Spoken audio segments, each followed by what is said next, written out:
Hashtag Kwentong Harot Friday na tayo. Grabe, ang bilis ng araw. At dun po sa mga nanonood at nanood ng mga kwentong harot ko, huwag niyo pong piliting alamin kung sino yung mga lalaking yon. Dahil ang aking ina po ay pinipilit niya pong kilalanin kung sino ang mga lalaking yon. Nagtatanong po siya pero lahat po ng hinulaan niya, isa lang po ang itinama niya. So, balik na tayo sa ating kwentong harot. Itong kwentong harot na to ay isa sa mga nakakatawang experience ko sa kaharutan. Kaya dapat open-minded ka. Kung hindi ka open-minded, wag mo nang ituloy ang video na to. More than a month muna kami nag-usap ng guy na to before we decided na magkita. I'm from San Juan, while he's from QC. Since hindi siya familiar sa San Juan, ako na lang yung come over. So sabi niya, magkita kami sa Jollibee. Pero before na lumabas kami together, gusto niya samahan ko muna sa office nila. Kasi I remember he was a working student that time. Tapos kasama pa niya yung mga friends niya, ipapakilala niya daw ako. So parang, tumibok yung pepe ko na medyo very light. tapos pinasok niya ako sa isang malaking hall ata yun. And then ang daming-daming tao. Tapos may mga nagsasalita, parang seminar ata. And then after a minute na nakaupo ako, merong silang pinapasang papel for attendance daw. But I didn't fill out the paper kasi malay ko ba kung listahan pala ng mga papatay ngayong araw na to. Saka ko lang nagpagtagpi-tagpi lahat nung biglang nagtanong yung katabi ko if open-minded ba daw ako. Yes, I'm open-minded, bukas ang utak ko, bukas ang isip ko sa lahat ng bagay, but not to this matter. I don't mean anything, wala kang gustong masamang palabasin. But that time, 2016, I was just 18 ata or 17. I was so naive sa mga ganung bagay, hindi ko alam ang papasukin ko or ang pinasok ko. And everything was so fast.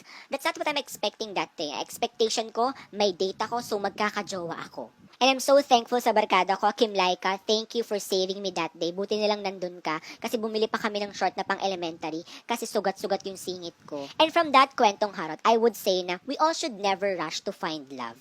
And noon, gusto ko na talagang magka-jowa ako. Kasi parang, I set timeline for myself na dapat at this certain age may jowa na ako. And also that time, I felt like the society is telling me na, dapat mag-jowa ka na, Bax. Kasi yung mga barkada mo may jowa na, yung klase mo may jowa na, yung kapitbahay mo may jowa na, ikaw na lang wala.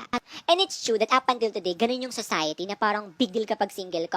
Malungkot ang buhay. Wala magpapadeliver ng pagkain. Wala kang kadate sa Valentine's. Wala kang katawagan until 4 a.m. Inagaw na ang dapat agiwin. Gusto mo nang mawarak pero walang mangwawarak. Diba? Have you ever wondered kung gaano karami sa atin ang hindi kasama yung right person and right partners just because we're keeping ourselves unavailable by being with the wrong ones? Minsan kasi nagmamadali tayong ma-in love just because our ego wants to be in love. Diyan nagsisimula yung cheating, unhappy relationships, pati yung divorce. Kaya marami mga tao ngayon ang pilit sinisik sa utak nila that love and romance isn't really working kasi yun yung nakita nila sa society, sa mga magulang nila, sa mga kapatid nila, sa mga kaibigan nila. Kaya maraming tao ngayon ang hindi na naniniwala sa love. Maraming dahilan kung bakit hindi dapat tayo nagmamadali na ma-in love or nagmamadali na magkajowa. Unang-una sa lahat, the wrong person can drain you. Believe me. Kasi minsan iniisip natin na love is hard. Ganun talaga pag nasa relationship ka. Mahirap talaga. Pero hindi eh. Minsan yung partner natin nagpapahirap ng relasyon. Because sometimes they are not emotionally mature or they are toxic. Kasi minsan yung mga plano natin, yung mga timeline natin, dapat gatong age may jowa na ako. Takot lang tayo eh. Takot tayo maging mag-isa sa buhay. Takot tayo na isipin na we are not worthy of love. Sometimes we just need to step away. To be alone. To level up. Magpaganda ka.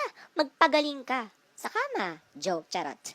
Pero isa na yun. Alam nyo po, kapag nag-focus tayo sa sarili natin and our own growth, we can be more attractive.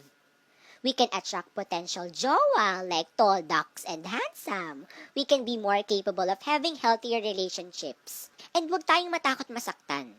Ako nga eh. Lahat na ata ng sakit sa pag-ibig na pagdaanan ko na. Pero tingnan mo naman, ang ganda pa rin. Naging open-minded ka ba sa kwentong harot natin ngayong Friday? So kung naging open-minded ka, gusto ko lang sabihin sa mga tao na nagsasabi sa akin na kilala na nila ako because of all the things I post here on my page. Please don't ever get confused.